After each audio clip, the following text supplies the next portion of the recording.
Là où deux grands fleuves se rencontrent, là où la steppe dorée embrasse le ciel bleu, un monde est né. Imaginez une aube, non pas celle que nous voyons aujourd'hui, mais une aube ancienne, primordiale, perçant les sables du temps. Tel le murmure du vent charriant la poussière des millénaires, ici, au cœur de la terre, là où le Tigre et l'Euphrate ont forgé leur histoire, un nouveau chapitre s'ouvre. Ce n'est pas un simple lieu sur une carte, c'est le berceau de la civilisation, une terre dont les mystères hantent encore les esprits. Qui aurait pu imaginer que sur ce sol fertile, bercé par l'eau, pousserait quelque chose d'aussi grandiose qu'il jetterait une ombre sur les ères à venir? Le souffle du temps se ressent ici différemment. Il est épais, imprégné du parfum de l'argile cuite au soleil et du parfum lointain des jardins fleuris.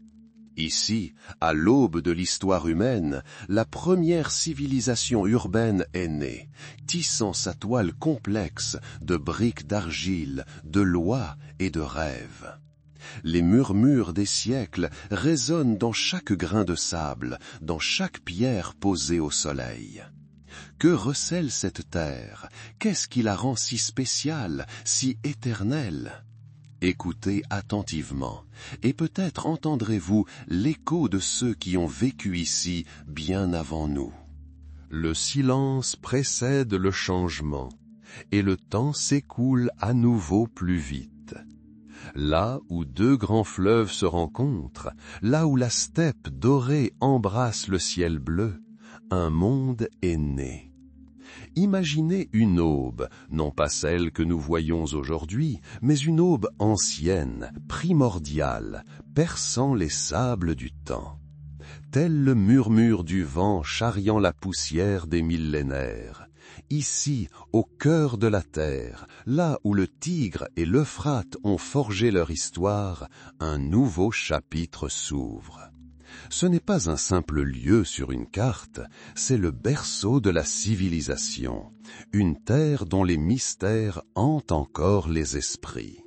Qui aurait pu imaginer que sur ce sol fertile, béni par l'eau, pousserait quelque chose d'aussi grandiose qu'il jetterait une ombre sur les ères à venir? Le souffle du temps se ressent ici différemment. Il est épais, imprégné du parfum de l'argile cuite au soleil et du parfum lointain des jardins fleuris. Ici, à l'aube de l'histoire humaine, la première civilisation urbaine est née, tissant sa toile complexe de briques d'argile, de lois et de rêves. Les murmures des siècles résonnent dans chaque grain de sable, dans chaque pierre posée au soleil. Que recèle cette terre? Qu'est-ce qui la rend si spéciale, si éternelle? Écoutez attentivement, et peut-être entendrez-vous l'écho de ceux qui ont vécu ici bien avant nous. À cette époque lointaine, où les étoiles étaient plus proches et le monde semblait infini, un nouveau pôle d'attraction émergea sur les rives de l'Euphrate, à un coude où ses eaux s'élargissaient et se calmaient. Ce n'était pas un simple village, ni un groupe de huttes au hasard. Ce n'était pas prédestiné. Depuis des siècles, peut-être des millénaires, des tribus cultivaient cette terre. Elles construisaient de simples maisons en terre, cultivaient les champs et observaient le cours des rivières. Mais c'est ici, dans ce lieu béni, où l'humidité nourrissait la terre et le soleil la réchauffait, que quelque chose de plus grand commença à prendre forme. La conscience s'éveillait, l'idée d'une ville naissait. Les premiers colons, dont les noms ont été perdus, étaient agriculteurs et éleveurs. Ils vivaient en harmonie avec la nature, soumis à ses rythmes. Leurs vies étaient simples, mais riches de sens.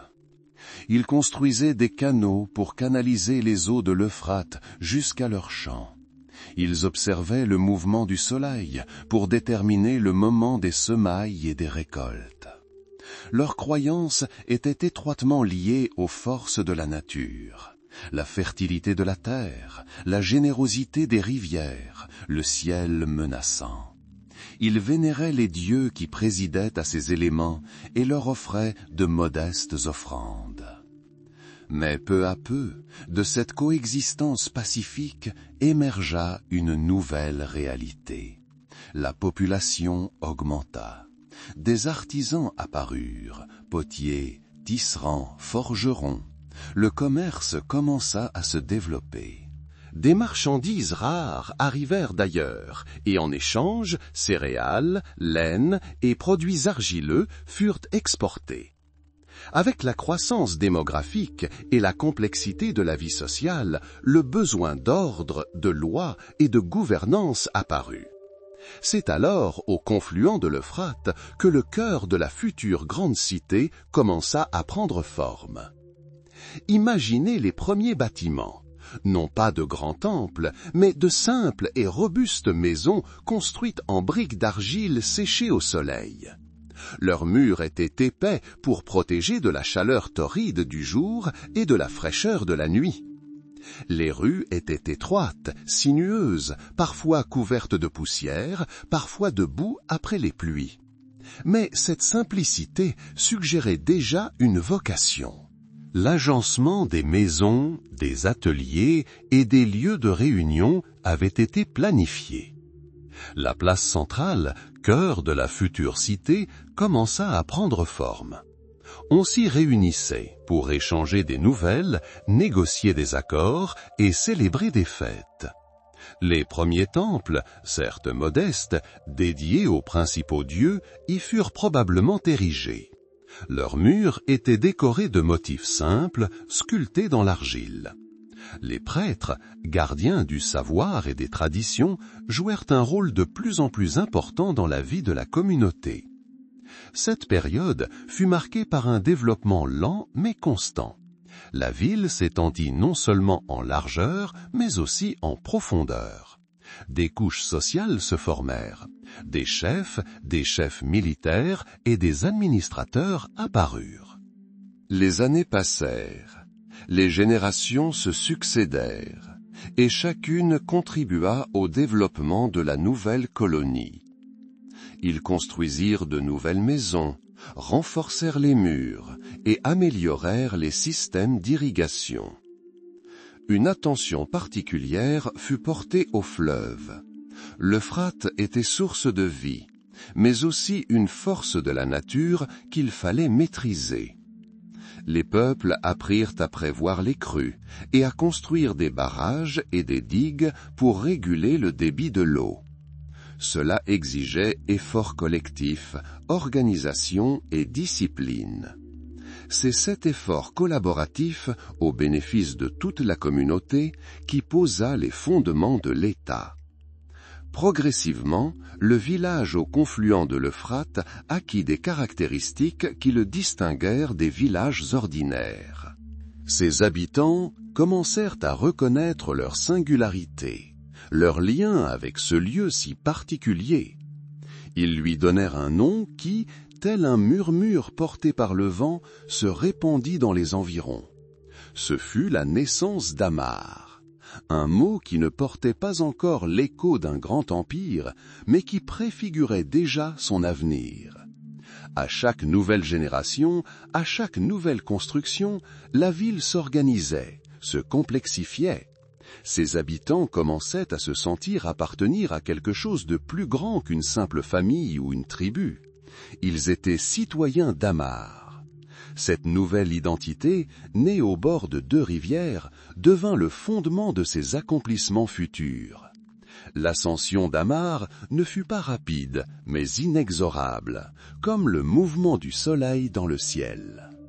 Telle une graine plantée dans un sol fertile, qui, sous les doux rayons du soleil et l'humidité vivifiante, germa lentement mais sûrement, pour s'épanouir un jour en une floraison sans précédent. Et dans cette croissance lente mais assurée, on percevait le souffle de l'histoire elle-même. Amaru, autrefois une humble colonie, devint la majestueuse Babylone. La cité, cœur d'un puissant empire, vibrait de vie.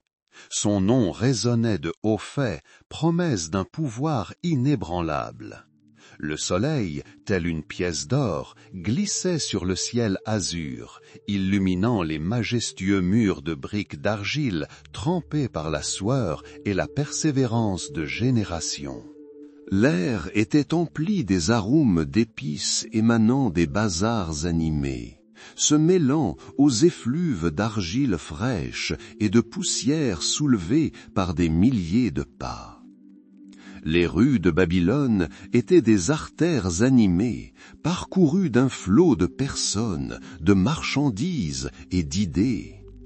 On y croisait des marchands aux visages brûlés par le soleil des contrées lointaines, des artisans aux mains expertes en métaux et en bois, des prêtres scrutant les étoiles et des guerriers à la démarche ferme et assurée. La ville bourdonnait telle une ruche géante, chacun vaquant à sa tâche, contribuant au bien commun. Le bruit des marteaux frappant le métal, le tintement des pièces de monnaie passant de main en main, les voix des marchands rivalisant pour vanter leurs marchandises, tout cela se fondait en une symphonie de vie. Le palais royal occupait une place particulière dans cette splendeur. Il dominait la ville telle une montagne. Ses murs ornés de tuiles bleues qui scintillaient au soleil telles des pierres précieuses. Ses salles résonnaient des voix des rois dont le pouvoir s'étendait bien au-delà du monde visible. Des décisions qui changeaient le cours de l'histoire y étaient prises, et le destin des nations s'y décidait. Le palais était plus que la simple résidence du souverain. Il était un symbole de la puissance et de la grandeur de Babylone, son fondement inébranlable. Outre son palais, la ville était célèbre pour ses temples. Ces immenses structures dédiées aux dieux étaient des centres de vie spirituelle.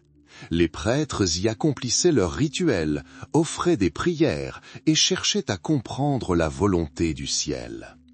Les feux des sanctuaires ne s'éteignaient jamais, leurs flammes se reflétant dans les yeux des fidèles, conférant à leur visage une expression solennelle. On y venait pour trouver réconfort, force et espoir. Les temples étaient des lieux où le terrestre et le divin s'entremêlaient, où les frontières du monde semblaient s'amenuiser. Babylone n'était pas seulement une cité de pouvoir et de foi, mais aussi un centre de savoir. Les arts et les sciences y prospéraient. Les sages babyloniens étudiaient les étoiles, notaient leurs observations et élaboraient des modèles mathématiques complexes. Leur savoir se transmettait de génération en génération, enrichissant la culture mondiale. Astronomie, mathématiques et médecine, les Babyloniens ont connu un succès remarquable dans tous ces domaines. Leurs tablettes cunéiformes, couvertes de symboles, préservent encore les secrets du savoir ancien, attendant d'être relisés. La vie à Babylone battait son plein, mais sous toute cette agitation et cette grandeur, un calme imprégnait la ville. C'était le calme de l'ordre établi, celui d'une ville consciente de sa force et de sa place dans le monde. Le soir, alors que le soleil se couchait, teintant le ciel de pourpre et d'or, la ville se transformait. La lumière des lanternes allumées dans les rues créait des ombres fantaisistes, et l'air était empli de silence, troublé seulement par une voix occasionnelle et le bruissement du vent. À ces moments-là, on aurait dit que la ville elle-même s'arrêtait, sombrant dans un doux sommeil, avant un nouveau jour porteur de nouvelles réalisations. C'est à cette époque, alors que Babylone atteignit son apogée, que sa grandeur devint un sujet d'admiration et de légende. Bâtie sur les rives de 2 fleuves, la cité incarna la puissance, la prospérité et la civilisation. Ses murailles, ses temples, ses palais, tout respirait l'histoire, la force et la beauté. Babylone était plus qu'une simple ville, c'était un symbole, un rêve devenu réalité. C'était un âge d'or, où l'Empire semblait sans limite, et où son cœur, Babylone, battait à l'unisson avec le pouls du monde entier. C'était une époque où le mot même de Babylone devint synonyme de grandeur et de puissance. Une époque où cette cité devint qu'une véritable perle du monde antique, dont la gloire était destinée à perdurer pendant des siècles. Au cœur même de la Mésopotamie, là où l'Euphrate et le Tigre se confondent, un miracle se dressait, son ombre s'étendant bien au-delà de la ville. Plus qu'une simple structure, c'était un symbole d'ambition, de foi incarnée dans la pierre, la grande ziggourate.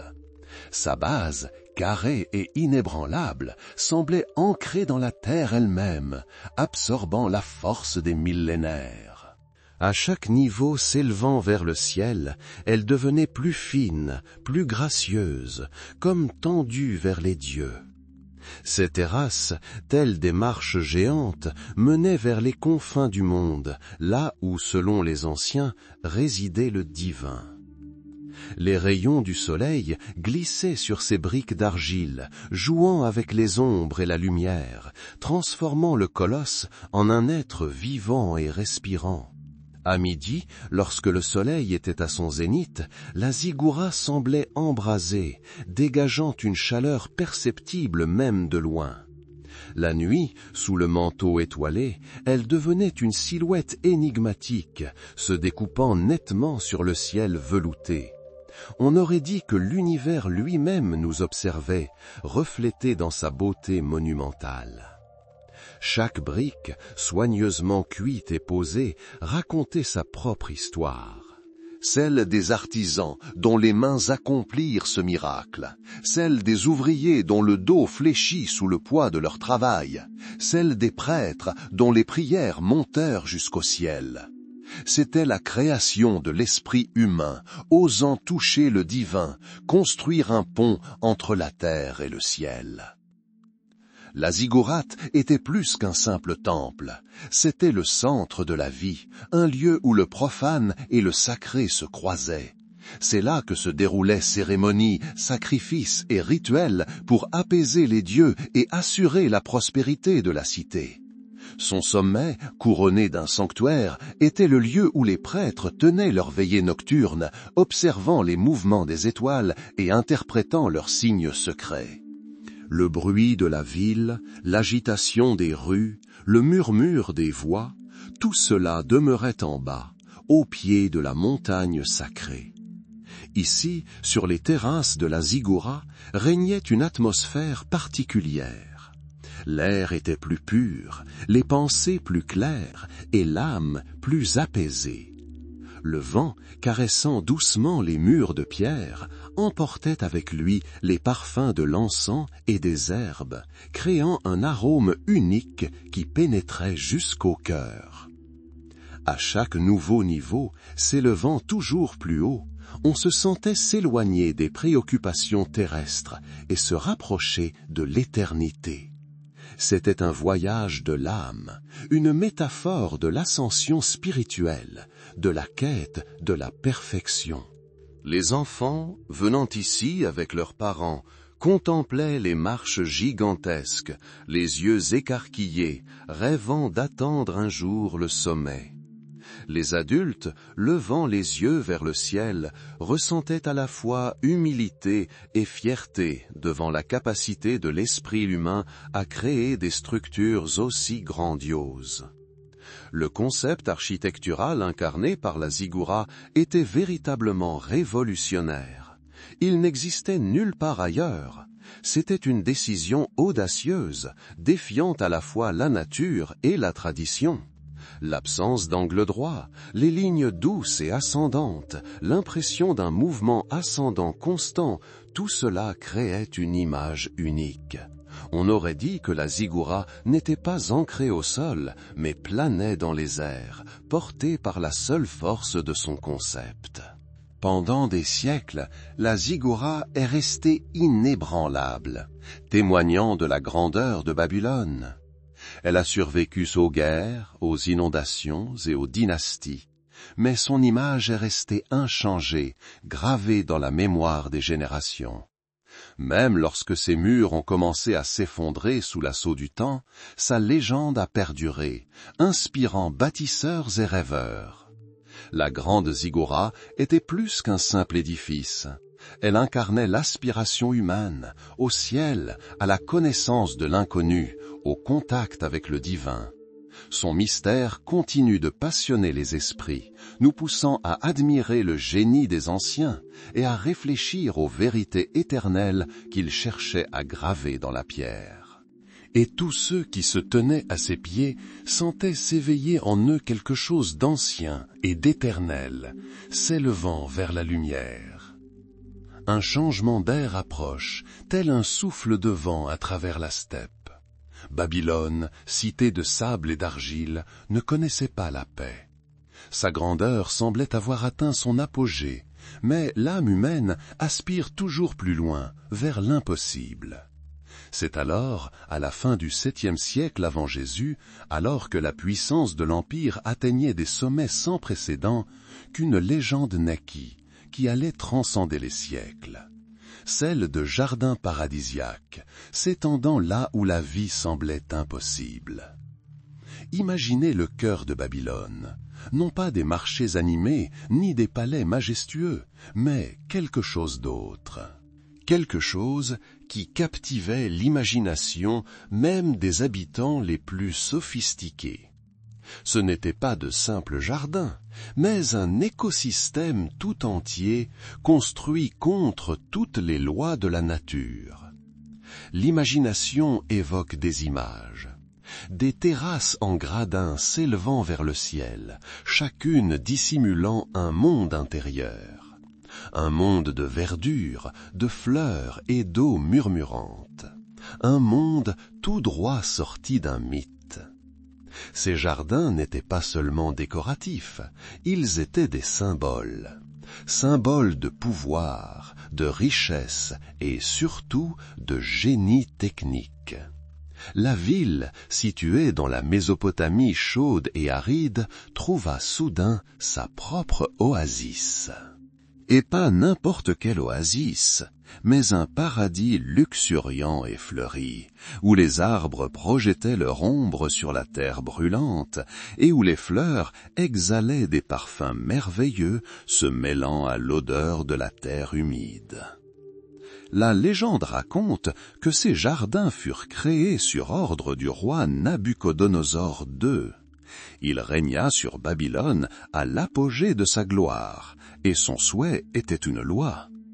Mais la raison pour laquelle il voulut créer une telle merveille est teintée de romantisme. On raconte que son épouse, la reine Amytis, originaire des vertes et vallonnées contrées de Mède, regrettait son pays natal, la végétation luxuriante, l'ombre fraîche des forêts, le parfum des fleurs, autant de qualités qui manquaient cruellement dans la pleine et brûlante vallée de l'Euphrate. Et le roi, amoureux de sa femme, décida de combler son désir le plus profond. Il ordonna qu'on lui construise un jardin qui lui rappellerait son foyer, un jardin qui deviendrait son réconfort, son refuge, un jardin qui lui montrerait que même au cœur du désert, un coin de paradis pouvait être créé. Et les artisans, obéissant à sa volonté, se mirent au travail. Imaginez l'ampleur de ce projet. Il ne s'agissait pas seulement de planter des arbres et des fleurs, il s'agissait de créer une montagne entière de terre, de pierres et de briques, et pas n'importe quelle montagne, mais une structure à plusieurs niveaux capable de supporter le poids de la terre, des arbres, des plans d'eau et bien sûr des personnes. Chaque niveau devait être soigneusement planifié. chaque terrasse conçue pour supporter cette charge colossale. Les bâtisseurs travaillèrent jour et nuit. Leurs mains étaient calleuses, leur dos courbé sous le poids du travail. Ils utilisèrent de solides blocs de pierre et des briques d'argile imprégnées de bitume pour l'imperméabilisation. Chaque pierre, chaque brique était à sa place. Et peu à peu, couche après couche, une structure incroyable commença à émerger sous les yeux ébahis des Babyloniens. C'était une œuvre inédite. Non pas un simple bâtiment, mais une montagne artificielle couronnée d'une végétation luxuriante. Des terrasses étaient disposées les uns au-dessus des autres, créant un effet de cascade. À chaque nouvelle hauteur, une nouvelle vue, un nouveau paysage s'ouvrait. Vu d'en haut, on aurait dit que la terre elle-même s'était ouverte pour donner naissance à ce jardin merveilleux. Les marches menant à l'étage étaient larges et confortables, pavées de pierre. Elles serpentaient autour des terrasses, donnant l'impression de traverser une véritable forêt. Des arbres poussaient de chaque côté des marches, leurs cimes s'entrelaçant au-dessus de leur tête, formant un tunnel vivant. Des fleurs de toutes les couleurs et de toutes les formes ornaient chaque recoin. Roses, lys, tulipes, iris. Leurs parfums se mêlaient, emplissant l'air d'une fragrance enivrante. Mais le plus étonnant n'était pas la simple présence de verdure.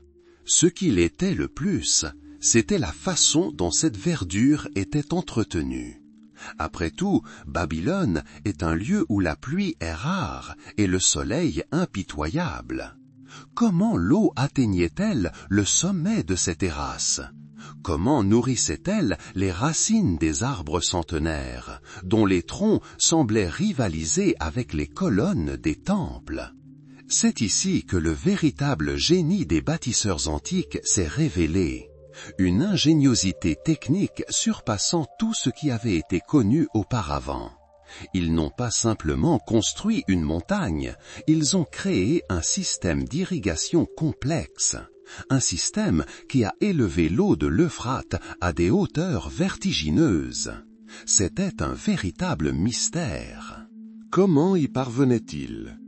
Comment l'eau, si lourde et si inflexible, parvenait-elle à vaincre la gravité? Les sources contemporaines sont peu détaillées, mais les légendes et les découvertes ultérieures suggèrent un phénomène grandiose. Peut-être utilisait-il un système de chaînes et de seaux actionnés par des hommes ou des animaux. Peut-être s'agissait-il de pompes complexes actionnées par l'eau ou le vent. Ou peut-être s'agissait-il d'une combinaison de divers mécanismes fonctionnant à l'unisson. Imaginez le spectacle. Sous un soleil brûlant, au milieu des édifices d'argile de Babylone, une montagne verdoyante s'élève. Des ruisseaux dévalent ses pentes, nourrissant les plantes. Au-dessus, telle une cascade, l'eau se déverse d'une terrasse à l'autre, créant un effet hypnotique. Le bruit du ruissellement de l'eau, mêlé au bruissement des feuilles, était une douce mélodie. La reine Amytis, en se promenant dans ses jardins, a dû se sentir comme chez elle. Elle a vu des paysages familiers et a respiré le parfum de ses fleurs préférées. Pour elle, c'était plus qu'un simple cadeau. C'était un symbole de l'amour, de l'attention et du pouvoir infini de son époux. Il avait accompli l'impossible pour elle, transformant le désert en un jardin fleuri. Mais ces jardins n'étaient pas réservés à la reine. Il devint un véritable symbole de Babylone. On venait de loin pour admirer cette merveille. On gravit les marches, admirant la végétation luxuriante, écoutant le chant des oiseaux, qui semblaient avoir trouvé ici leur petit coin. On buvait l'eau fraîche des nombreuses sources, se sentant soulagé de la chaleur.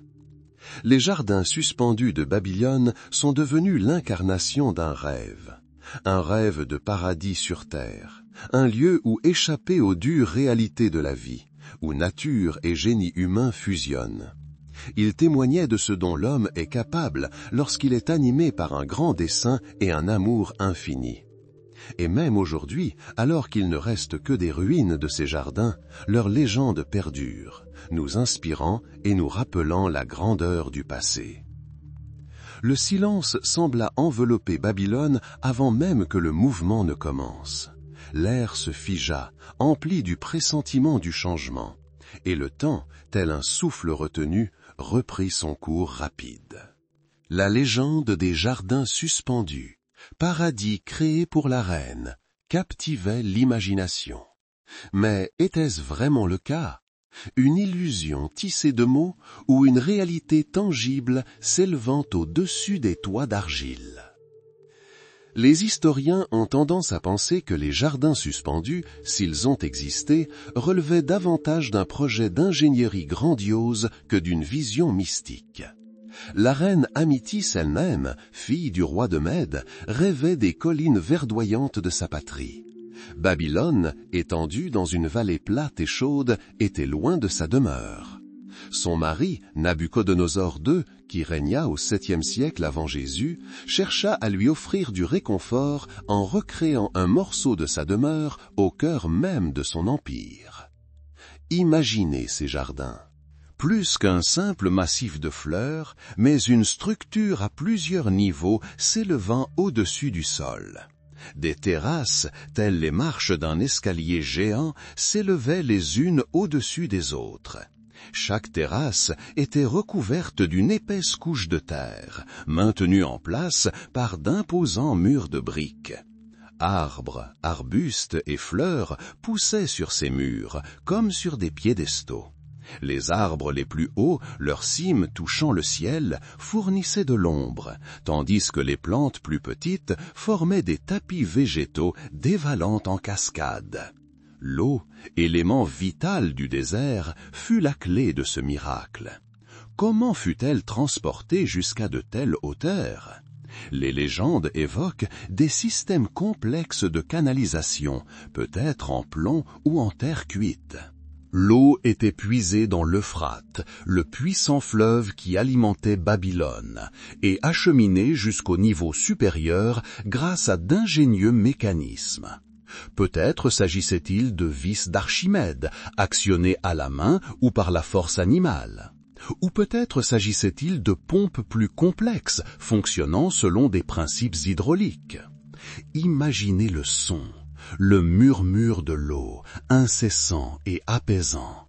Elle coulait à travers les canaux, cascadant d'une terrasse à l'autre, créant des cascades artificielles.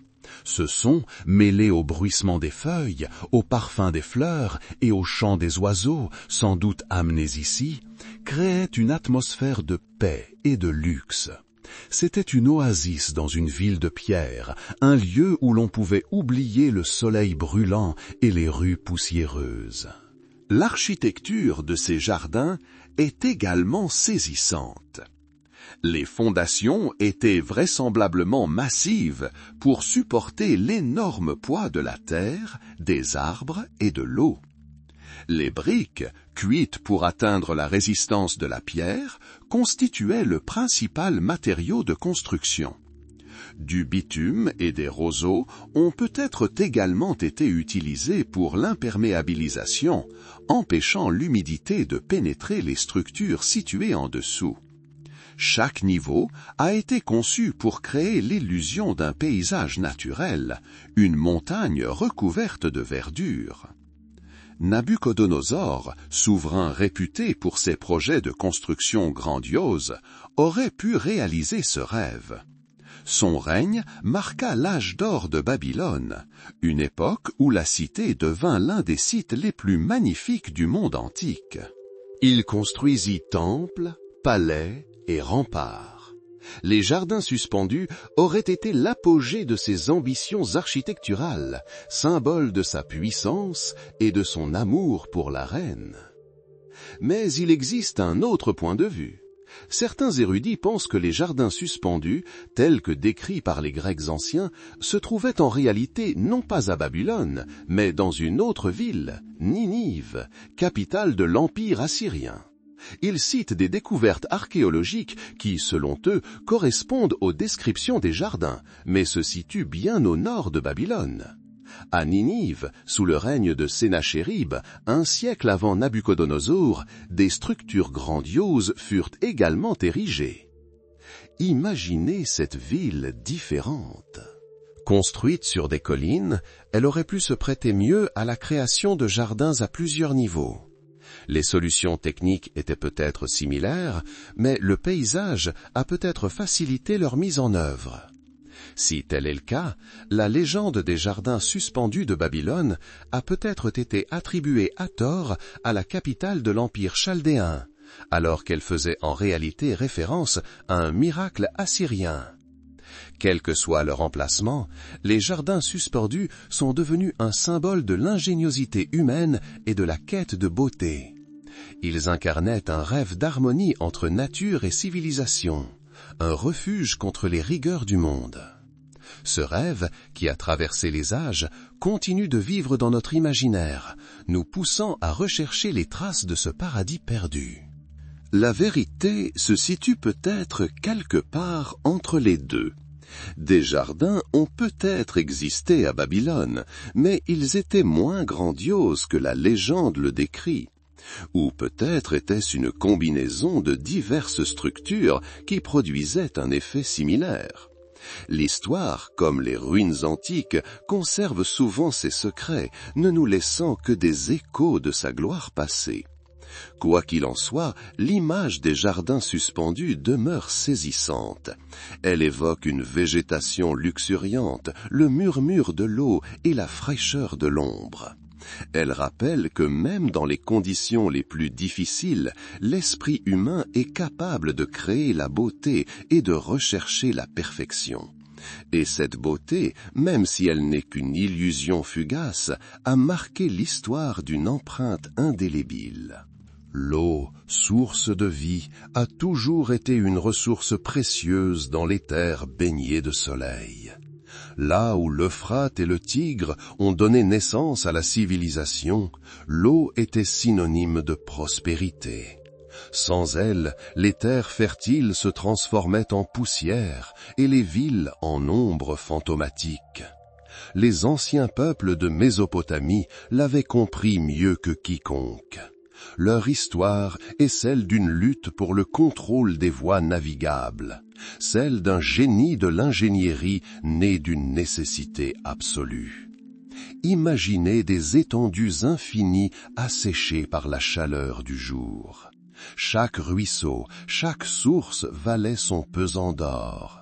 Les hommes apprirent à recueillir l'eau de pluie dans d'immenses réservoirs creusés profondément dans le sol.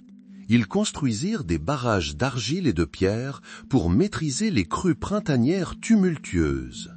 Ces premiers pas dans la maîtrise de l'eau furent simples, mais ils posaient les bases de grandes réalisations futures. Avec l'émergence des premières villes, comme Ur et Lagash, les besoins en eau augmentèrent de façon exponentielle.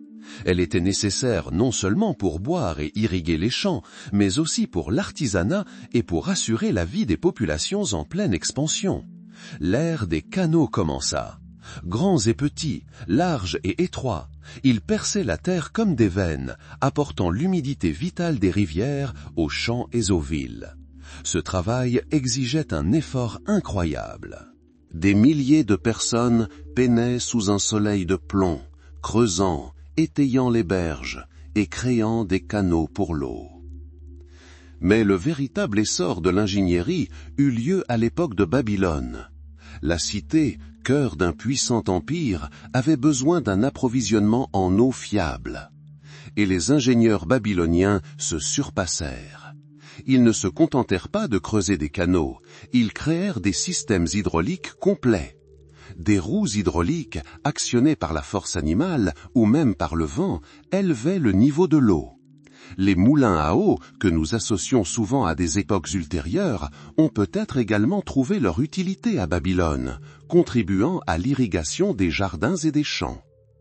Une attention particulière a été portée à la pureté de l'eau. Des systèmes complexes de filtration utilisant du sable, du gravier et du charbon ont été construits. Cela a permis de produire une eau potable, essentielle à la santé publique. Imaginez comment les habitants de Babylone, lassés de la chaleur, ont pu profiter d'une eau fraîche et propre livrée à domicile grâce aux efforts incroyables des ingénieurs. Revenons maintenant aux jardins légendaires. S'ils avaient existé, ils auraient été impensables sans un système complexe d'approvisionnement en eau.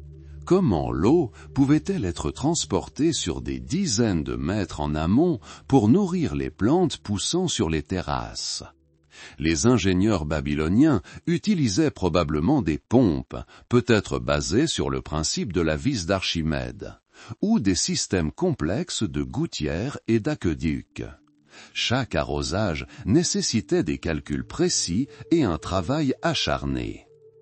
L'histoire nous apprend que, pendant les périodes de sécheresse, lorsque les rivières s'asséchaient, les habitants de Babylone avaient recours à la construction de barrages et de canaux temporaires pour rediriger l'eau restante. Il s'agissait de véritables prouesses d'ingénierie exigeant la coordination de nombreuses personnes et une connaissance approfondie de l'hydraulique. Parfois, pour approvisionner en eau des zones reculées, on construisait de gigantesques réservoirs capables de stocker d'énormes volumes. Ces réservoirs n'étaient pas de simples fosses creusées dans le sol. C'étaient des structures soigneusement conçues, protégées de l'évaporation et de la pollution. Ils servaient de véritables banques d'eau, garantissant l'approvisionnement de la ville même dans les moments les plus difficiles. Cette passion pour le contrôle de l'eau, pour son acheminement là où elle était le plus nécessaire, était plus qu'un simple défi technique. Elle était profondément ancrée dans les croyances des peuples anciens. L'eau était souvent associée aux dieux, à la fertilité, à la vie elle-même. Manipuler l'eau était une façon d'approcher le divin, de maîtriser les forces de la nature. Imaginez les rayons du soleil se reflétant sur la surface lisse du canal, le clapotis de l'eau emplissant l'air d'un son rafraîchissant. C'était la musique de la vie pour le peuple de Babylone. C'était le son de leur civilisation, le son de leur ingéniosité. Le génie de l'ingénierie antique, incarné par les canaux, les barrages et les systèmes d'approvisionnement en eau, était le fondement invisible sur lequel reposait la grandeur de Babylone.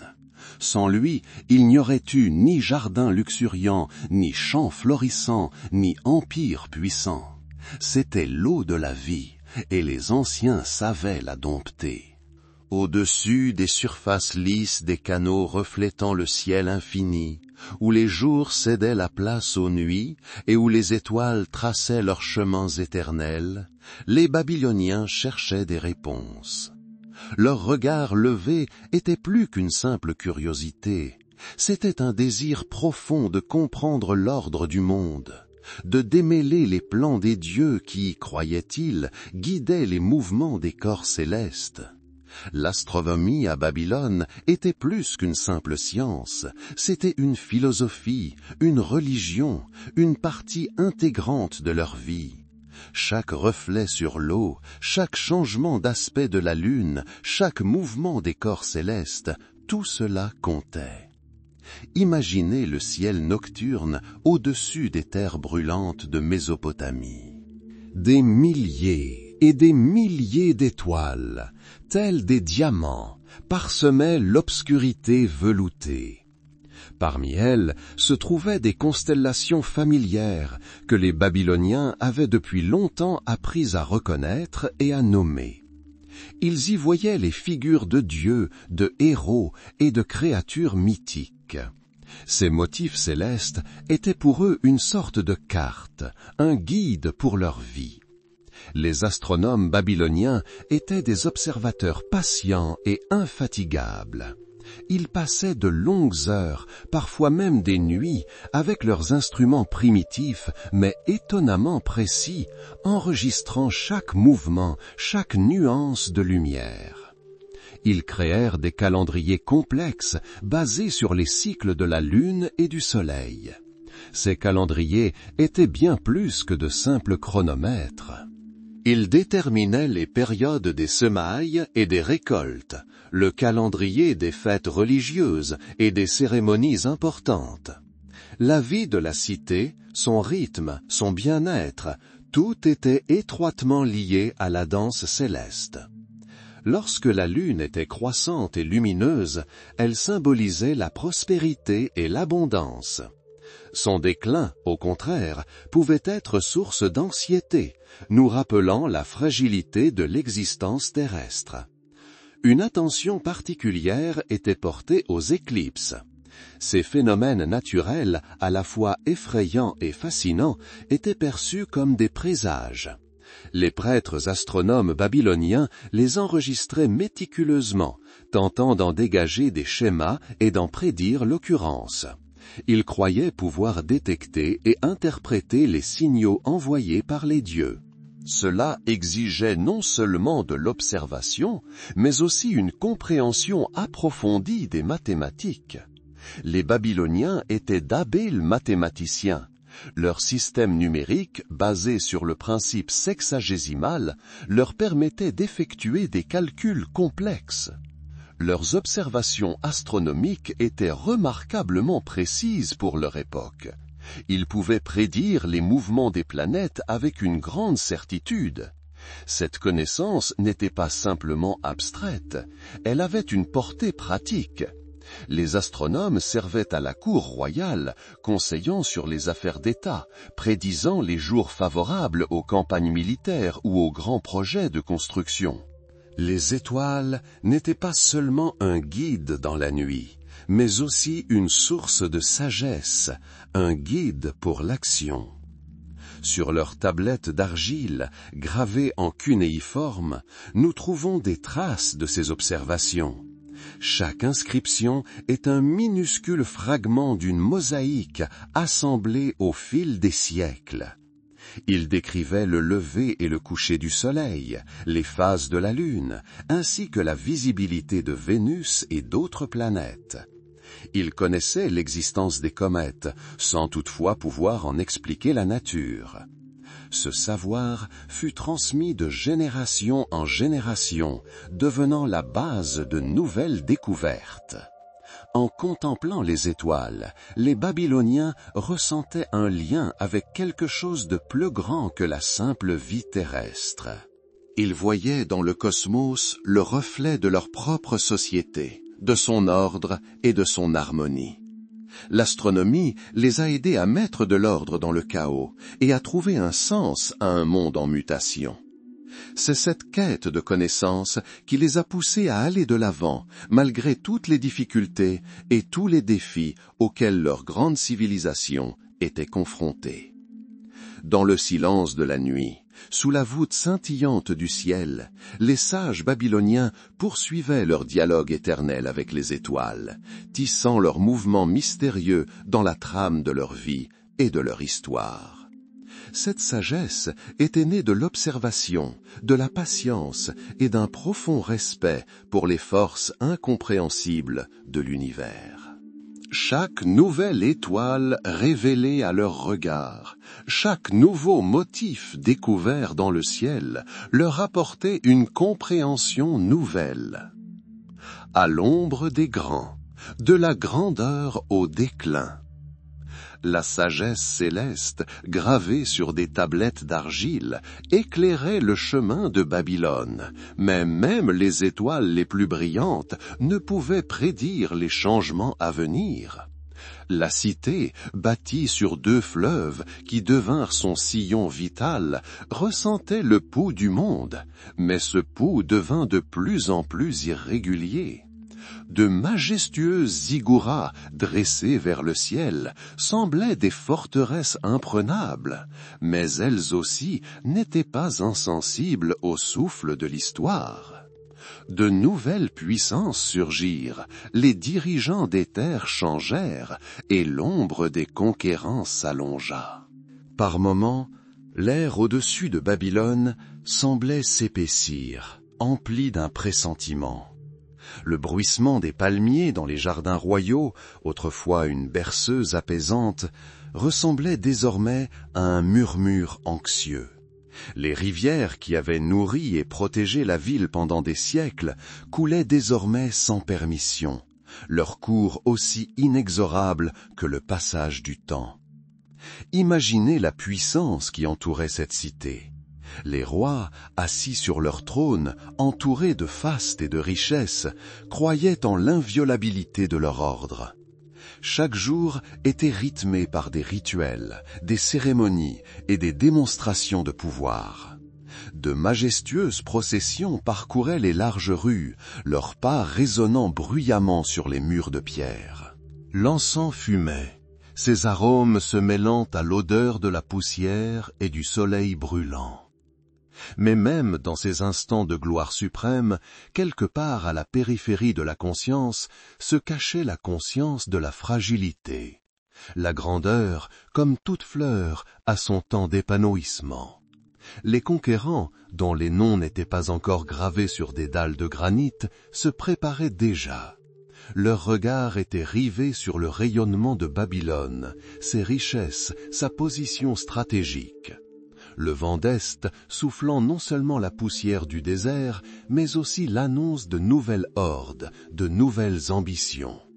L'histoire de Babylone n'est pas seulement une chronique de triomphe, mais aussi de défaite. Les immenses murailles, apparemment imprenables, tremblèrent un jour sous l'assaut ennemi. Les ingénieurs talentueux qui édifièrent ces structures prodigieuses furent incapables d'arrêter le temps. Les astronomes qui étudiaient le mouvement des étoiles n'y voyaient que l'ordre, mais ils ne pouvaient prédire comment cet ordre serait perturbé. La cité, qui avait été pendant des siècles le cœur d'un grand empire, sentait alors son sang se vider lentement. De grands rois, dont même les enfants connaissent aujourd'hui les noms, régnèrent autrefois sur de vastes territoires. Leurs décrets atteignirent les confins des terres connues. Ils bâtirent, étendirent et renforcèrent leurs empires. Leur volonté faisait loi, leur pouvoir était incontesté. Mais même les souverains les plus puissants ne sont pas éternels. Leurs dynasties changèrent, leurs empires s'effondrèrent. Et chacune de ces transitions s'accompagna de souffrances, de pertes et de redéfinition des frontières. Un parfum de changement flottait dans l'air. Ce n'était pas le doux parfum des fleurs qui emplissait les jardins, mais un parfum plus âcre, plus acidulé, annonciateur d'une tempête. Les gens de cette époque le sentaient. Leurs yeux trahissaient peut-être non seulement le calme, mais aussi une pointe d'anxiété. Les enfants jouaient dans les rues, inconscients de la rapidité avec laquelle leur monde allait changer. Les personnes âgées, assises devant chez elles, se souvenaient d'une époque révolue où la grandeur semblait inébranlable.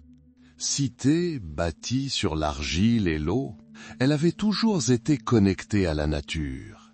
Sa force provenait des rivières, sa vie dépendait des récoltes, sa beauté se reflétait dans le ciel. Mais la nature est capricieuse. Les inondations pouvaient détruire, les sécheresses dessécher. Et tout comme la nature changeait, le monde humain aussi. Des forces extérieures, autrefois murmurées, devenaient désormais apparentes. L'ombre des grands qui régnaient autrefois commença à s'épaissir. De nouveaux conquérants, dont les noms étaient encore inconnus, frappaient déjà aux portes. Leurs rêves de puissance et de richesse étaient aussi ambitieux que ceux de leurs prédécesseurs. L'histoire, toujours en quête de nouveautés, aborda son nouveau tournant. Babylone, autrefois centre du monde, sentit son influence faiblir, ses murs devenant moins protecteurs. La grandeur de la ville, ses célèbres jardins, ses temples majestueux, tout devint un attrait pour les assoiffés de pouvoir. L'histoire nous enseigne que rien n'est éternel, et que même l'aube la plus éclatante est suivie d'un crépuscule. Babylone, dont la gloire résonna dans tout le monde antique, se trouvait désormais au seuil d'un changement. Sa richesse, son savoir, sa culture, tout cela attirait l'attention, suscitait l'envie et le désir de posséder. La ville, autrefois symbole de puissance, se préparait désormais à affronter la force d'une volonté étrangère. Le tumulte de la vie à Babylone se poursuivait sans relâche, mais au plus profond de son âme, en son cœur même, un pressentiment couvait déjà. Le pressentiment que les jours de sa domination indivisible touchaient à leur fin. La grandeur acquise au fil des générations pouvait disparaître en un instant. Et cet instant, comme tout grand changement, était inévitable. Un changement d'air approche, tel un souffle de vent traversant la steppe, emportant avec lui la poussière des routes lointaines et le murmure des événements à venir. Babylone, autrefois cœur du monde, sentit ce vent de changement, d'abord timide, presque inaudible, puis de plus en plus insistant, comme annonciateur d'une tempête. La grandeur de la ville, ses toits dorés reflétant le soleil, ses marchés animés regorgeant de produits exotiques, ses imposantes murailles, apparemment immobiles, tout cela devint un aimant à étrangers. Des terres lointaines, où l'horizon se confondait avec le ciel, et où la terre était à la fois rude et fertile, des peuples arrivèrent. Ils portaient en eux des récits anciens, mais rêvaient de nouveautés. Leurs dieux étaient différents, leurs coutumes étrangères, mais leur soif de pouvoir et de terre était aussi éternelle que le cours de l'Euphrate. Ils n'étaient pas seulement des conquérants, mais aussi les gardiens de leurs propres traditions, prêts à les introduire en terre étrangère, à les fusionner avec l'existant, voire à les remplacer. Parmi eux se trouvaient les Assyriens, dont les prouesses militaires étaient réputées bien au-delà de leur territoire du nord. Leurs guerriers, aguerris au combat, vêtus d'armures semblables à des écailles de dragons, frappaient le sol poussiéreux de leurs bottes à l'approche des portes de Babylone. Leurs rois, comme Tiglath-Pileser et Sargon, étaient ambitieux et acharnés. Ils ne voyaient pas Babylone seulement comme une cité, mais comme le symbole du pouvoir qu'ils aspiraient à conquérir. Leurs yeux reflétaient la flamme qu'ils portaient en eux, la flamme de la guerre, mais aussi celle de l'ordre qu'ils promettaient d'instaurer. Ils étaient comme une tempête qui emporte tout sur son passage, mais qui, après son passage, rend la terre plus fertile et la vie plus ordonnée. Mais l'histoire de Babylone connut d'autres hauts et bas. Souvenons-nous des Chaldéens, un peuple né des marais du Sud, qui parvint non seulement à reconquérir son indépendance, mais aussi à hisser Babylone à des sommets sans précédent. Sous Nabuchodonosor II, l'un de ses rois les plus célèbres, la ville connut un nouvel essor. Son règne, qui débuta vers 609 avant Jésus, inaugura un nouvel âge d'or. La dynastie chaldéenne, qui monta sur le trône, apporta avec elle une vigueur et une aspiration à la grandeur qui semblaient perdues. Nabuchodonosor, ce grand bâtisseur et chef militaire, était un homme dont l'ambition était sans limite. Il ne se contentait pas de régner, il créait. Son regard était fixé sur le ciel et il souhaitait que sa cité reflète cette splendeur céleste. C'est sous son règne que de nouvelles murailles furent érigées, encore plus imposantes qu'auparavant, encerclant la ville d'un large anneau défensif. La porte d'Ishtar, ornée de briques vernissées bleues représentant des taureaux et des dragons, devint un symbole de sa puissance et de sa maîtrise. Plus qu'une simple porte, c'était une entrée triomphale dans la cité, destinée à captiver tous ceux qui la franchissaient. Et bien sûr, les jardins suspendus. Même si leur existence reste sujette à débat parmi les historiens modernes, leur légende perdure depuis des siècles, nourrissant l'imaginaire. On dit que Nabuchodonosor les fit construire pour sa femme, Amytis, qui rêvait des collines verdoyantes de sa patrie. Imaginez des terrasses à plusieurs niveaux, s'élevant telles des marches vers le ciel, couvertes d'une végétation luxuriante, de fleurs d'une beauté inouïe et d'arbres aux branches retombantes chargées de fruits. L'eau, alimentée par d'ingénieux mécanismes, alimentait ces jardins, créant une oasis au cœur de la plaine mésopotamienne brûlante. C'était une merveille d'ingénierie, l'incarnation d'un rêve de paradis sur terre, un lieu où nature et génie humain fusionnaient. Mais la grandeur de Babylone ne résidait pas seulement dans ses édifices, elle résidait aussi dans son peuple, son savoir et sa sagesse.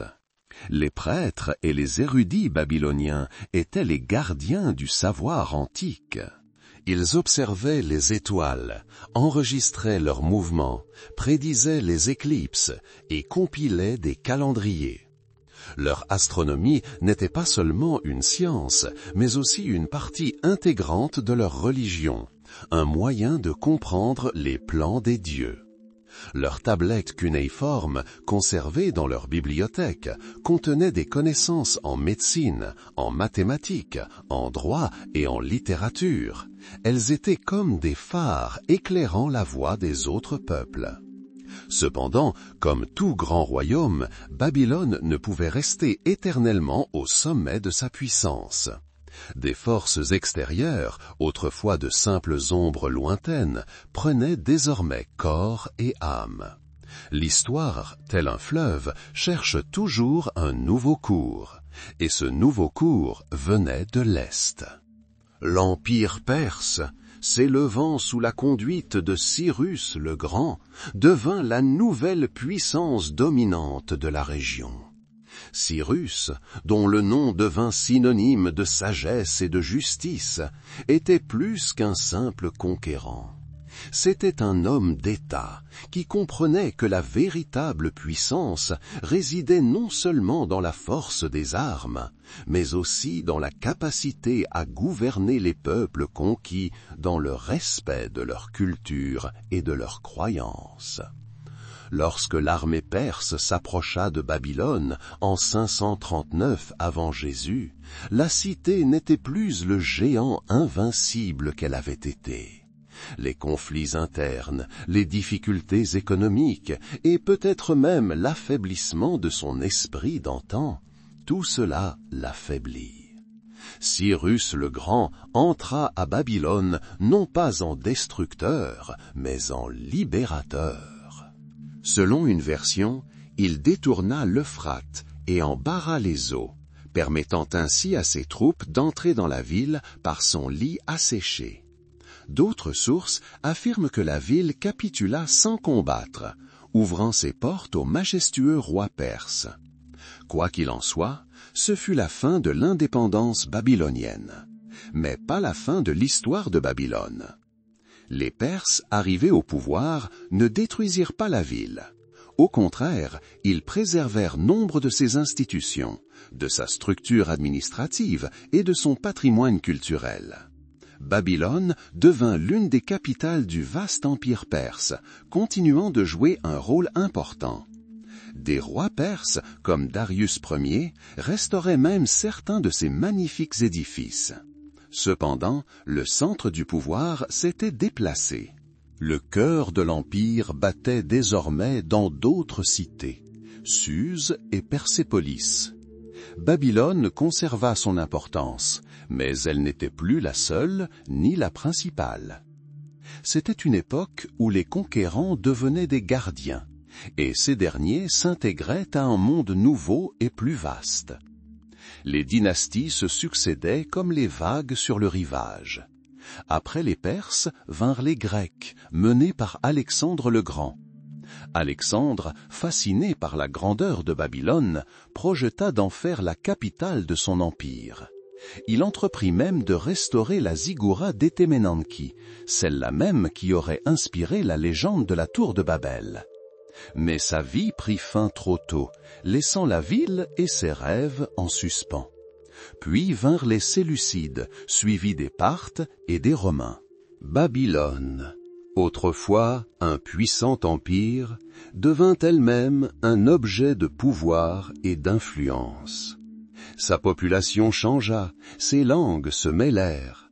Mais même si son pouvoir politique déclinait, Babylone resta une cité de savoir et de tradition. Ses prêtres continuèrent d'observer les cieux, ses sages préservèrent les textes anciens. Cette période de mutation dynastique et culturelle fut une période d'épreuve, mais aussi d'adaptation. Babylone, tel un arbre séculaire qui plie sous le vent sans se briser, a enduré ces changements. Elle a vu des empires s'effondrer, de nouveaux royaumes s'élever, des dieux et des coutumes évoluer. Mais elle a conservé son essence, son esprit, sa mémoire.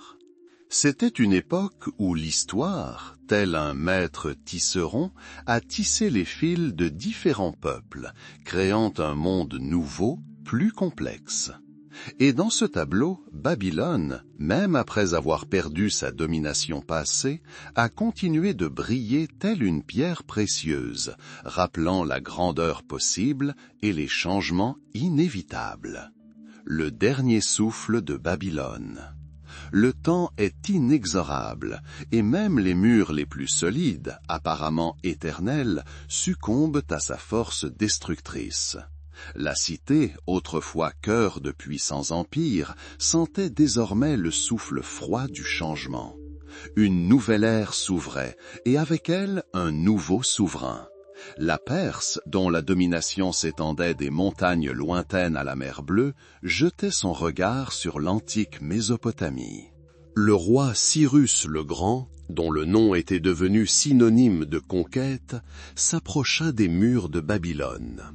La ville, habituée à la grandeur, ne pressentait aucune menace imminente. La vie suivait son cours. Les bazars grouillaient d'activité, les lumières des palais se reflétaient dans l'Euphrate, les enfants riaient. Rien ne semblait pouvoir troubler sa paix ancestrale. Mais des ombres se dessinaient à l'horizon. Cyrus n'était pas un conquérant ordinaire. Il arrivait non seulement armé d'une épée, mais aussi d'une intelligence redoutable. Il ne voyait pas Babylone comme un simple butin, mais comme un symbole susceptible de renforcer son pouvoir. La légende raconte qu'il usa de ruses. Au lieu de prendre d'assaut les remparts impénétrables, il ordonna le détournement des eaux de l'Euphrate. Le fleuve, qui avait arrosé la ville et l'avait protégée pendant des siècles, devint soudain son traître. Imaginez, un vaste fleuve, coulant au cœur d'un empire, s'assèche soudainement. La terre absorbe avidement l'humidité, exposant son lit. Puis, tandis que la ville baigne dans une agitation festive, tandis que les gardes se détendent, l'armée de Cyrus pénètre le long du lit asséché du fleuve. Pas à pas, tel un fantôme, l'armée avance sur les pierres apparentes. Le silence qui précède l'orage emplit l'air. La matinée était ordinaire, mais l'air était inhabituellement frais. Les habitants s'éveillèrent, ignorant que ce jour serait le dernier pour leur cité libre. Lorsque les premiers rayons du soleil effleurèrent les dômes dorés et les murs majestueux, ils les aperçurent. Des guerriers en armures extraterrestres, des bannières extraterrestres, une langue étrangère. Babylone était tombée non pas au combat, mais en silence, trompée et prise au dépourvu. Cyrus entra dans la ville non pas en destructeur, mais en libérateur. Ils savaient combien leur Dieu et leur roi étaient importants pour les peuples conquis. Il déclara que Babylone jouirait de la liberté de culte. Il restitua les statues des dieux qui avaient été prises dans d'autres villes. Il autorisa même les Juifs retenus captifs à retourner dans leur patrie. Cet acte de clémence fut une brillante manœuvre politique. Il démontra que la domination perse n'apportait pas la destruction, mais seulement un changement d'ordre. Mais même sous la domination perse, Babylone continua de prospérer. Elle demeura un important centre administratif. Ses canaux et ses systèmes d'irrigation continuèrent de fonctionner. Les érudits et les prêtres poursuivirent leurs recherches. Les observations astronomiques se poursuivirent. Et malgré la disparition de son ancien pouvoir politique, la ville conserva son importance culturelle. Mais le temps passa. Les empires se succédèrent. Après les Perses vinrent les Grecs. Alexandre le Grand, conquérant du monde, fut fasciné par Babylone. Il rêva d'en faire la capitale de son vaste empire. Son regard se porta sur la ziggoura d'Etemenanki, celle-là même qui aurait pu donner naissance à la légende de la tour de Babel. Il entreprit même sa restauration. Imaginez, un grand commandant, ayant conquis la moitié du monde, se tenant au pied d'un temple antique, rêvant d'en restaurer la grandeur. Mais le destin en décida autrement. La vie d'Alexandre prit fin brutalement, laissant Babylone et ses rêves en suspens. La cité se retrouva de nouveau au cœur d'une lutte de pouvoir. Les Séleucides, puis les Parthes et enfin les Romains, tous traversèrent ces terres, y laissant leur empreinte. Babylone, qui avait autrefois régné sur d'autres, devint alors l'objet d'une domination étrangère. La population de la ville changea, les langues se mêlèrent. Autrefois akkadienne et sumérienne, la ville entendait désormais parler grec, araméen, puis d'autres langues. Mais même si son pouvoir politique déclinait, Babylone demeura un centre de savoir et de tradition. Ses prêtres continuèrent d'étudier les étoiles et ses sages préservaient précieusement les textes anciens. Cette période de changement de dynastie et de culture fut une période d'épreuve, mais aussi d'adaptation. Babylone, tel un vieil arbre puissant qui plie sous le vent sans se briser, a enduré ces changements. Elle a vu des empires s'effondrer, de nouveaux royaumes s'élever, des dieux et des coutumes évoluer. Mais elle a conservé son essence, son esprit, sa mémoire. C'était une époque où l'histoire, telle une tisserande magistrale, tissait les fils de différentes nations, créant un monde nouveau, plus complexe. Et dans ce tableau, Babylone, même après avoir perdu sa domination passée, continuait de briller telle une pierre précieuse. Elle rappelait la grandeur possible et les changements inévitables. Mais le temps passa. Le déclin amorcé avec l'affaiblissement de l'autorité centrale devint irréversible. Les grandes murailles, autrefois symboles d'imprenabilité, n'étaient plus qu'un simple vestige du passé. L'Euphrate, qui avait autrefois nourri et protégé la ville, coulait désormais moins abondamment. L'eau, source de vie, commença à se retirer. Les Romains, arrivés d'Occident, ne virent en Babylone que l'ombre de sa gloire passée. Elle n'était plus le centre du monde, mais une simple cité parmi tant d'autres, aux confins de vastes empires. Sa population déclina progressivement. Les grands palais et les temples, autrefois resplendissants de splendeur, commencèrent à se délabrer. Les observations astronomiques menées depuis des siècles s'estompèrent peu à peu. Les prêtres partirent, emportant avec eux leur savoir. Mais quel fut le coup de grâce? Peut-être un changement des routes commerciales, peut-être le déplacement progressif de la population vers des villes plus récentes et plus prospères. ou peut-être simplement le déclin naturel, lorsque la grandeur du passé devient un fardeau insupportable pour le présent. La ville, autrefois cœur de la civilisation, sombra peu à peu dans l'oubli. Ces rues, autrefois peuplées de milliers de personnes, étaient désormais désertes.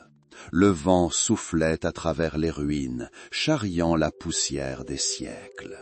Les grandes murailles, qui avaient autrefois inspiré la peur à leurs ennemis, s'effondraient, se transformant en amas de décombres.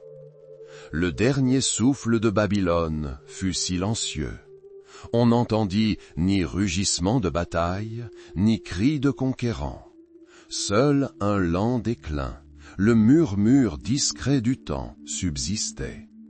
La cité, qui avait vu naître et tomber des empires, qui avait été témoin des plus grandes réalisations de l'humanité, s'enfonça peu à peu dans les sables de l'histoire. Mais même dans son déclin, Babylone ne disparut pas complètement. Son nom survécut dans les légendes, les contes, la mémoire des peuples. Sa sagesse, son savoir, ses merveilles architecturales, tout cela laissa une marque indélébile. La cité, qui semblait éternelle, démontra que même la grandeur est soumise au passage du temps. Imaginez un coucher de soleil. Le soleil disparaît lentement à l'horizon, teintant le ciel de teintes pourpres. La lumière s'adoucit, les ombres s'allongent. Ainsi en fut-il pour Babylone. Son éclat s'estompa peu à peu, laissant place à une ère nouvelle. Mais ce déclin avait sa beauté particulière, sa tristesse silencieuse. Ces derniers habitants, les rares survivants, contemplaient les ruines de leurs ancêtres. Ils se souvenaient des récits de gloire passée, d'âge d'or, mais la réalité était différente. La cité, autrefois vibrante de vie, respirait désormais tranquillement, se préparant à entrer dans l'éternité. L'air alentour était empli d'une odeur de poussière et de terre desséchée. Parfois, lorsque le vent soufflait d'une certaine direction, on pouvait entendre un bruit lointain, un bruit qui pouvait être un écho du passé, une réminiscence de la vie autrefois florissante ici. Des pas, le tintement des pièces de monnaie, les voix des marchands. Mais ce n'étaient que des fantômes du passé, des ombres errant dans les rues désertes. La réalité était plus dure. Babylone, tel un immense naufragé, sombrait lentement sous les flots du temps. Ces majestueuses structures, autrefois fièrement dressées au-dessus de l'horizon, n'étaient plus que de simples amas de décombres, engloutis par les sables. C'est dans des moments comme ceux-ci que l'on prend conscience de la fragilité de toute chose terrestre. Même les États les plus puissants, les villes les plus grandioses, les plus grandes réalisations, tout est soumis au passage du temps. Babylone en est un exemple éclatant. La cité, autrefois centre du monde, n'est plus qu'un désert où le vent joue avec les débris de sa gloire passée. Mais même dans ce désert, dans ces ruines, un écho subsiste. Un écho de sagesse, un écho de culture, un écho de la vie qui existait autrefois ici. Cet écho résonnera à travers les siècles, nous rappelant Babylone, sa grandeur et sa chute. Et ce souvenir est peut-être l'héritage le plus précieux que la ville nous ait laissé. Ces derniers jours furent peuplés de silence et de délabrement. La ville, autrefois une lumière éclatante sur la carte du monde, sombrait peu à peu dans les ténèbres de l'oubli. Mais ce déclin n'était pas une fin, mais simplement une transition vers une autre forme d'existence, vers un autre rôle dans l'histoire humaine. Ainsi, lorsque les derniers habitants abandonnèrent ses murs, lorsque les derniers échos de vie s'éteignirent, Babylone sombra dans un profond sommeil. Un sommeil qui dura des siècles, attendant son réveil. Un réveil qui nous apporterait son histoire à notre époque, afin que nous puissions entendre son dernier souffle et comprendre sa signification éternelle. Lorsque Babylone sombra dans un profond sommeil, son histoire ne disparut pas sans laisser de traces. Elle dormait simplement, telle une graine attendant son heure sous le voile de la terre. Les siècles passèrent, les époques changèrent, et le souvenir de la grande cité s'estompa peu à peu, se muant en légende, écho d'un passé lointain. La poussière du temps recouvrit ses ruines, et les sables du désert devinrent son linceul. Il semblait que la terre elle-même avait décidé de dissimuler les traces de sa splendeur passée, ne laissant que de vagues souvenirs dans les contes et les mythes. Mais la vérité, telle une pierre précieuse enfouie sous une épaisse couche de roche, tend toujours vers la lumière. Ainsi, au milieu du XIXe siècle, alors que le monde était au seuil de nouvelles découvertes, l'humanité tourna à nouveau son regard vers la Mésopotamie. Les archéologues, tels des détectives menant l'enquête la plus importante, commencèrent leurs travaux.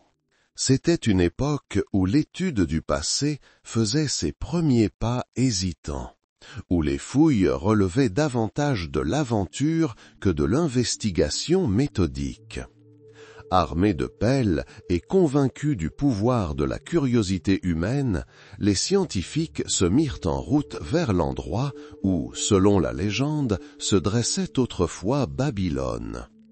La terre gardait précieusement ses secrets et, au début, les découvertes furent rares, comme si la nature répugnait à les dévoyer si facilement. Mais la ténacité et la soif de savoir propulsèrent ces hommes en avant, malgré la chaleur torride et les nuits fraîches du désert. Peu à peu, couche après couche, la terre commença à révéler ses trésors. Ce n'étaient pas seulement des pierres et des tessons, c'étaient des témoins d'époque, des fragments de vie, des narrateurs silencieux du passé. Les premières découvertes furent impressionnantes. Voici un fragment de tablette d'argile recouverte d'écritures cunéiformes, telle une écriture ancienne cryptée par le temps. Voici un fragment de mur, autrefois orné de tuiles vernissées, dont les couleurs vibrantes avaient disparu, mais n'avaient pas complètement disparu. Chacune de ces découvertes était une clé, ouvrant la porte d'un autre monde, un monde que nous ne connaissions que par des récits fragmentaires. L'un des premiers à percer les secrets de Babylone fut le consul français Paul-Émile Botta. Son expédition en Mésopotamie, commençait en 1842, apporta au monde ses premières découvertes sensationnelles. Il travailla dans l'ancienne Ninive, et ses découvertes, comprenant d'immenses bas-reliefs et des bibliothèques royales, captivèrent toute la communauté scientifique. Mais le véritable cœur de Babylone attendait encore son heure. Une véritable avancée se produisit lorsque des expéditions britanniques menées par d'éminents archéologues tels que Henry Rawlinson et George Smith entreprirent des fouilles systématiques sur le site de la cité antique. Rawlinson, brillant cryptographe, réussit à déchiffrer l'inscription de Behistun, une étape cruciale vers la compréhension du cunéiforme. C'était comme si quelqu'un avait découvert la clé d'une langue ancienne longtemps restée muette. Désormais, les textes découverts sur des tablettes d'argile pouvaient être lus et raconter des histoires de rois, de dieux, de guerres et de vie paisible. George Smith, à son tour, fit peut-être l'une des découvertes les plus étonnantes. Travaillant avec des milliers de tablettes d'argile de la bibliothèque d'Assurbanipal, il découvrit des fragments d'un ancien poème épique relatant le déluge. Cette coïncidence avec l'histoire biblique de Noé était frappante et la découverte de Smith fit grand bruit, forçant à repenser de nombreuses idées sur l'histoire ancienne et ses liens.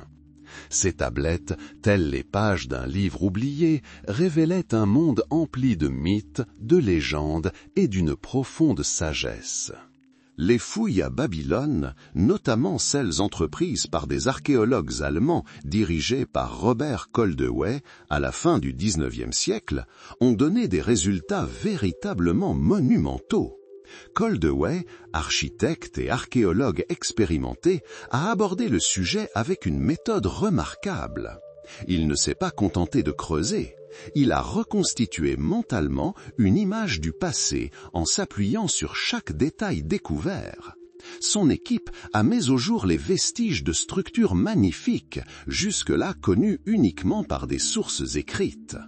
La porte d'Ishtar, décorée de carreaux vernissés bleus représentant des taureaux et des dragons, a été mise au jour. Tel un portail vers le passé, elle a révélé la grandeur et le savoir-faire des artisans babyloniens. Restaurée, elle orne aujourd'hui le musée de Pergame à Berlin, constituant l'une des pièces les plus impressionnantes jamais découvertes en Mésopotamie. Le simple fait que ces images vibrantes et détaillées aient survécu pendant des millénaires est stupéfiant. Des vestiges de palais, de temples et, bien sûr, de la célèbre ziggourate Etemenanki, qui aurait inspiré la tour de Babel biblique, ont également été découverts. Imaginez ces immenses marches s'élevant vers le ciel, tel un pont entre la terre et le divin. Les archéologues ont pu déterminer ses dimensions et sa structure approximative, bien qu'une restauration complète soit impossible. Cependant, ses fondations et ses niveaux inférieurs donnent déjà une idée de l'ampleur de cette structure grandiose. De plus, les vestiges de la rue processionnelle ont été découverts. On pense qu'elle servait aux processions cérémonielles en l'honneur des dieux. Cette large voie, décorée des mêmes tuiles bleues vernissées, menait au temple de Marduk, la divinité suprême de Babylone. En la parcourant, on pouvait presque sentir les pas des anciens prêtres et rois et entendre les sons des hymnes religieux emplir l'air. Chaque tablette d'argile, chaque fragment de poterie, chaque brique, autant de pièces d'un puzzle qui attendaient d'être assemblées. Les découvertes archéologiques sont devenues pour nous plus que de simples artefacts, mais des clés pour comprendre la vie des peuples d'il y a des milliers d'années. Nous avons appris leurs croyances, leurs coutumes, leurs lois, leurs sciences. Nous avons vu comment ils construisaient leurs villes, cultivaient la terre, vivaient et aimaient. Ces découvertes ont transformé notre compréhension du monde antique. Babylone n'était plus seulement une cité mythique issue des récits bibliques. Elle s'est incarnée, devenant un lieu réel et tangible où se jouait le destin des nations. L'archéologie nous a permis de toucher du doigt cette réalité, de voir de nos propres yeux ce qui n'existait auparavant que dans l'imaginaire. L'importance de ces découvertes est difficile à surestimer. Elles nous ont permis de comprendre l'enracinement profond de nombreux aspects de notre civilisation moderne. Les Babyloniens ont apporté une contribution considérable au développement de l'astronomie, des mathématiques et du droit. Leur système de comptage, leur calendrier, leurs lois, tout cela a influencé les cultures ultérieures. Par exemple, leurs connaissances approfondies en astronomie leur ont permis de créer des calendriers lunaires et solaires précis et de prédire les éclipses. Ce sont les astronomes babyloniens qui ont posé les bases de nombreuses observations astronomiques encore utilisées aujourd'hui. Leur conception des corps célestes, leurs constellations zodiacales, tout cela fait désormais partie de notre patrimoine culturel. En mathématiques, ils utilisaient le système sexagésimal, qui se manifeste encore aujourd'hui dans notre division d'une heure en 60 minutes et d'une minute en 60 secondes. Ce système, si familier pour nous, trouve ses origines dans l'ancienne Babylone. Les découvertes archéologiques ont également permis de mieux comprendre la structure sociale de Babylone et son système juridique. Le célèbre Code d'Hammurabi, inscrit sur une stèle de basalte, est l'un des recueils de lois les plus anciens et les plus complets qui nous soient parvenus. Ce code, avec son principe du œil pour œil, est devenu un symbole de la justice antique et a eu une influence significative sur le développement des systèmes juridiques du monde entier. Chaque tablette d'argile découverte, chaque fragment de mur, chaque figurine, tout porte l'empreinte du temps, tel un murmure venant des profondeurs du temps. Les archéologues, tels des traducteurs, nous aident à comprendre ce murmure, à entendre la voix de ceux qui ont vécu bien avant nous. Ils nous donnent l'occasion non seulement d'en apprendre davantage sur Babylone, mais aussi de la vivre, d'imaginer sa vie, ses joies et ses peines. Ces découvertes ont non seulement enrichi notre connaissance du passé, mais nous ont aussi poussés à réfléchir à l'éternité. Elles nous rappellent que même les empires les plus puissants et les plus grandes cités finissent par décliner. Mais leur héritage, leur sagesse et leur réalisation peuvent perdurer à jamais si nous préservons leur mémoire et la transmettons de génération en génération. Babylone, autrefois tombée dans l'oubli, nous est revenue grâce au travail des archéologues. Ces ruines, autrefois de simples amas de pierres informes, nous racontent aujourd'hui des histoires étonnantes. Elles témoignent du génie, de la puissance, de la grandeur, mais aussi de la fragilité de la création humaine. Et cette connaissance, cette compréhension est peut-être la chose la plus précieuse que nous puissions tirer de ces pierres anciennes. Ainsi, grâce au travail minutieux des chercheurs, à travers les profondeurs du sable et du temps, l'écho de Babylone a atteint nos jours. Il résonne dans les musées, dans les livres, dans nos esprits, nous rappelant que l'histoire n'est pas une simple collection de dates et d'événements, mais un fil conducteur vivant qui nous relie au passé. Et ce fil, tissé de découvertes et de souvenirs, continue de vivre, enrichissant notre présent et illuminant notre avenir. Un changement d'air approche, tel un souffle de vent à travers la steppe. Babylone, aussi ancienne que le temps lui-même, n'a pas disparu sans laisser de traces. Elle vit. Elle continue de souffler dans notre culture, dans notre imaginaire, dans la trame même de notre conscience collective. Son nom, tel un écho, traverse les millénaires, évoquant des images de grandeur, de sagesse et parfois d'arrogance fatale. Souvenons-nous des ziggourats, ces temples à gradins s'élevant vers le ciel. Leur silhouette, même en ruine, continue d'inspirer, nous rappelant le désir de l'homme de comprendre le divin, de toucher les étoiles. Ces escaliers de pierre menant vers le haut sont devenus un symbole d'ascension spirituelle, un pont entre le terrestre et le céleste. Leur silence majestueux évoque les milliers de mains qui ont œuvré à leur création, les prières qui ont atteint leur sommet, les rêves qui ont été nourris sous leur ombre. Et les jardins suspendus, cette légende, cette image du paradis terrestre, tissé de verdure, de fleurs et de murmures d'eau, perdure dans les poèmes, les peintures et les rêves. Imaginez des terrasses entrelacées de vignes, où des plantes exotiques murmurent dans une douce brise, et où des cascades d'eau s'écoulent, créant une atmosphère fraîche et vivifiante au cœur d'une ville brûlante.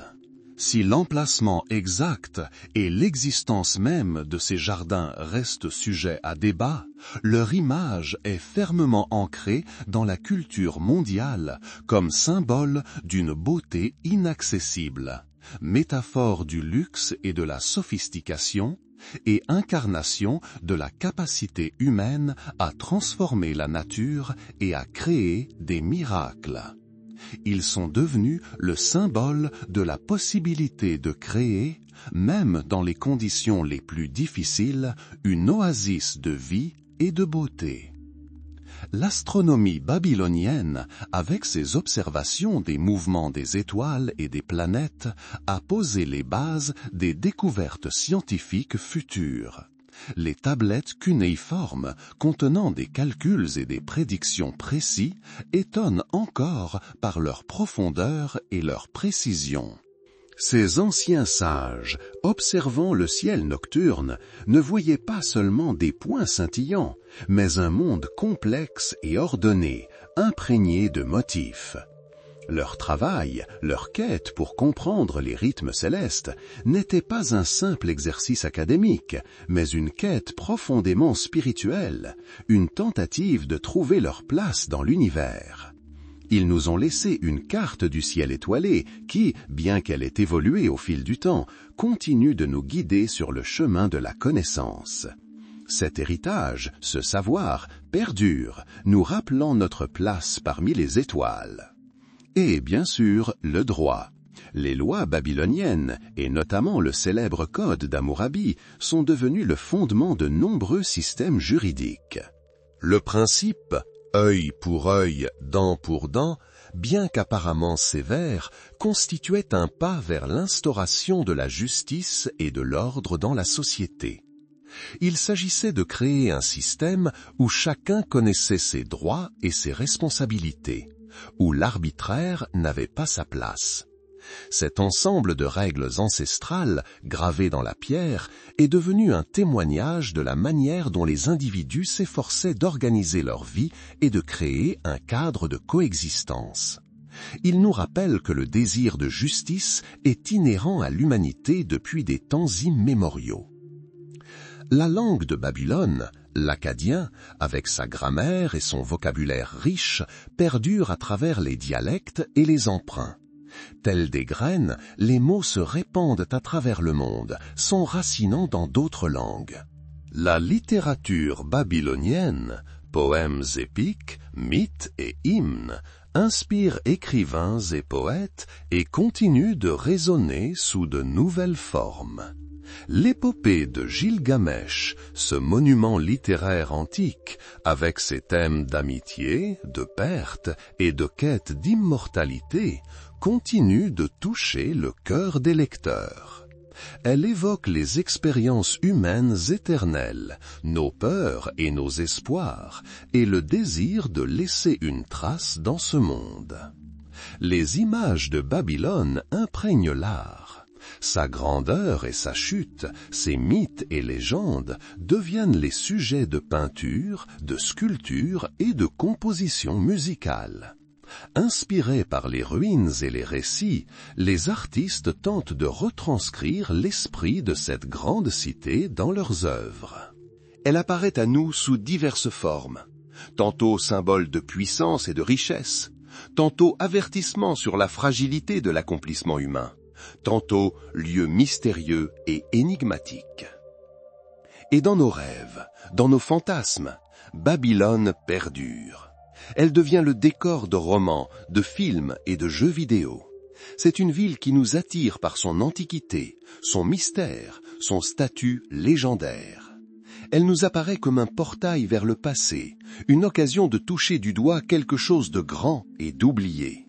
Ce n'est pas seulement une ville, c'est tout un univers où histoire, mythe et réalité s'entremêlent. Le mot même de Babylone est devenu synonyme de confusion des langues, de chaos, mais aussi de grandeur et d'immensité.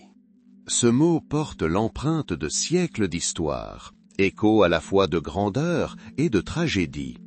Il nous rappelle la complexité et les multiples facettes de cet État antique. Babylone, ayant traversé les siècles, n'a pas disparu. Elle s'est transformée, s'intégrant à notre culture, à notre expérience collective. Son héritage perdure, enrichissant notre monde, nous rappelant la puissance de l'esprit humain, le désir de connaissance, la beauté éternelle et l'inéluctabilité du changement. Elle demeure une source éternelle d'inspiration, une énigme que nous continuons à percer, un écho que nous percevons à travers le fracas du temps. Elle souffle dans chaque ligne de texte ancien, dans chaque coup de pinceau, dans chaque note de musique, dans chacune de nos aspirations à la grandeur. Elle vit parce que nous nous souvenons. Et tant que nous nous souviendrons, Babylone vivra. Sa lumière, son ombre, sa sagesse, tout cela continue d'illuminer notre chemin. Les sables du temps se déposent sur les briques anciennes, emportant les derniers échos de la grandeur passée. Là où s'élevaient autrefois les ziggourats, seules subsistent aujourd'hui les collines, gardiennes des secrets millénaires. Le vent qui souffle sur la plaine aride murmure des noms oubliés, les emportant dans l'océan infini de l'oubli. Mais dans le silence du désert, sous le dôme sans fond du ciel, quelque chose d'insaisissable demeure. C'est la mémoire, tissée de rayons de soleil, d'ombre et de la poussière des siècles. La cité qui était le cœur du monde repose désormais sous les griffes de la terre. Ses murs, autrefois imprenables, sont tombés en poussière. Ces rues, où rois et marchands marchaient, ne sont plus que des empreintes dans le sable, effacées chaque jour par le temps. Mais même cette paix a sa propre mélodie, son chant éternel. Elle résonne dans le bruissement des herbes qui s'infiltrent dans les fissures des pierres, dans les cris des oiseaux planant au-dessus des ruines, dans le souffle mesuré de la nuit qui enveloppe les terres ancestrales. Babylone n'a pas disparu, elle a été transformée. Son esprit imprègne chaque pierre, chaque éclat d'argile soulevé de terre. Elle vit dans les légendes, transmises de bouche en bouche, dans les rêves qui nourrissent l'imagination. Ce n'est pas seulement de l'histoire, c'est la continuation de la vie, un cours différent. La ville qui a vu l'ascension et la chute des empires s'inscrit désormais elle-même dans le cycle éternel. Imaginez un paisible coucher de soleil sur l'Euphrate, lorsque les derniers rayons du soleil colorent le ciel de teintes rosées et dorées. La surface de l'eau reflète cette splendeur, créant l'illusion d'un autre monde, un monde où le temps s'est arrêté. C'est dans ces instants que l'on ressent le souffle de l'Antiquité, touchant ce qui a traversé les siècles. Ce n'est pas une fanfare tapageuse, mais une paix profonde et silencieuse. Telle une graine tombée en terre, Babylone a donné naissance à de nouvelles pousses. Sa sagesse, ses découvertes, ses erreurs, tout cela fait partie de notre cheminement commun. Nous puisons dans cet héritage, en tirons des leçons et nous efforçons de le surpasser. La ville qui incarnait autrefois l'apogée de la réussite humaine est aujourd'hui un rappel perpétuel de la nature cyclique de toute chose. Que les derniers échos du passé s'estompent, se dissolvant dans l'air du soir. Que le vent fasse bruisser les ourlets des anciens vêtements que nous portions lorsque nous bâtissions des temples et faisions la guerre. Voici venu le temps de la paix, le temps du recueillement. L'histoire de la ville, si vibrante et si mouvementée, touche à sa fin naturelle. Ce n'est pas une tragédie, mais une harmonie. Tel l'accord final d'une symphonie majestueuse, les échos de Babylone s'estompent. Mais dans ce silence, quelque chose d'autre résonne, quelque chose d'éternel. C'est la mélodie du souvenir, la mélodie de la vie qui perdure. C'est un chant chanté par la terre elle-même, préservant les traces de tous ceux qui nous ont précédés. Et cette mélodie résonnera toujours, aussi longtemps que nous nous souviendrons, aussi longtemps que nous l'écouterons. C'est le chant éternel d'une cité antique, disparue mais pas oubliée. Il résonne dans nos cœurs comme le murmure discret de l'éternité.